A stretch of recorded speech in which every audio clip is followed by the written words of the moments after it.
මෙන්න මේ රෝග ලක්ෂණ ඔබටත් තිබෙනවා නම් ඔබටත් කනේ සෙම රෝගී තත්ත්වය තියෙන්න පුළුවන්. සුබ දවසක් ඔබ සියලු දෙනාටම. මෙම වීඩියෝ ගෙනෙන මම කරාපිටිය ශික්ෂණ රෝහලේ වෛද්‍ය ෂාන් වේරංග දිසානායක. කනේ සෙම පිළිබඳව රෝගය පිළිබඳ වීඩියෝ මාලාවේ දෙවන වීඩියෝ තමයි මම දැන් ඉදිරිපත් කරන්නේ. පළමුවෙනි වීඩියෝ තුලින් මම ඔබට ඉදිරිපත් කරා මොකක්ද මේ කනේ සෙම කියන රෝගී තත්ත්වය කියන්නේ කියලා.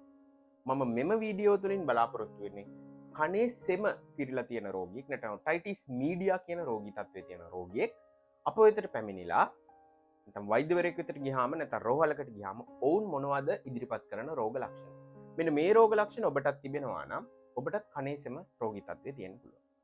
ඒ රෝග ලක්ෂණ තමයි මේ පුද්ගලයන්ට නිතර සෙම ආසාදන හැදෙනවා, නිතර සෙම් ප්‍රතිශාව හැදෙනවා, පීනස් රෝග වගේ තත්ත්ව මොවුන්ට සුලභව තියෙනවා.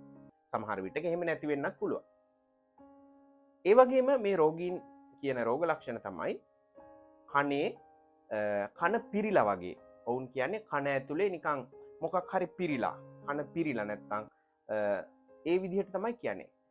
කනේ කිසියම් දෙයක් ඔවුන්ට නිකන් වතුර නැත්තම් හුළඟ මොනවා හරි දෙයක් තියෙනවා වගේ දැනුන්ට කන පිරිලා වගේ කොයි වෙලෙත් කන පිරිලා වගේ දැනෙනවා කියලා කියනවා. ඒ වගේ මේ රෝගීන් කියන තවත් රෝග ලක්ෂණයක් තමයි කනේ ඇතුලෙන් කනේ කැක්කුමක්. හැබැයි කනේ කැක්කුම ගොඩක් වෙලාවට කියනවා අඩුයි. මොවුන් ගොඩක් වෙලාවට කියන්නේ කන පිරිලා වගේ කියලා. තවත් රෝගීන් කියනවා ඔවුන්ට ශබ්දය ඇහෙනවා අඩුයි කියලා. විශේෂයෙන් ඒ අදාළ කන පැත්තෙන් ශබ්දය ඇහෙනවා අඩුයි කියනවා. කනේ සෙම රෝගී තත්ත්වයේ තියෙන කන පැත්තේ ශබ්දය ඇහෙනවා අඩුයි කියලා කියනවා. ඉතින් මෙන්න මේ රෝග ලක්ෂණ කන පිරිලා වගේ ඒ වගේම කනේ කිසියම් කැක්කුමක් කියන්න පුළුවන්. ඒ වගේම උන්ට ශබ්දය ඇහෙනවා අඩුයි කියන්න පුළුවන්. ඒ වගේමයි ඒ රෝගීන් කන හෝ ගානවා නැත්නම් කනේ කිසියම් සියුම් ශබ්දයක් හෝ ගාන ශබ්දය සෝ ගාන ශබ්දය මෙන්න මේ වගේ දෙයක් සොර ගානවා වගේ මෙන්න මේ වගේ ඔවුන් ඉදිරිපත් කරනවා. මෙන්න මෙවැනි ටිනිටස් කියන වෛද්‍ය විද්‍යාත්මක ටිනිටස් කියන තත්ත්වය. මෙන්න මේ රෝග ලක්ෂණ මොවුන් ඉදිරිපත් කරන්න පුළුවන්. ඉතින් මේ වගේ රෝගියෙක් ආවහම අපි සැක කරනවා මොවුන්ටත් කනේ සෙම කියන රෝගී තත්ත්වයේද තියෙන්නේ කියලා. වෛද්‍යවරයා විසින් මේ ඔටෝස්කෝප් කියන උපකරණය මගින් කන පරීක්ෂා කරලා බලලා හරියටම නිගමනය කරනවා මොහුට කනේ සෙම කියන රෝගී තත්ත්වය තියෙනවාද කියලා.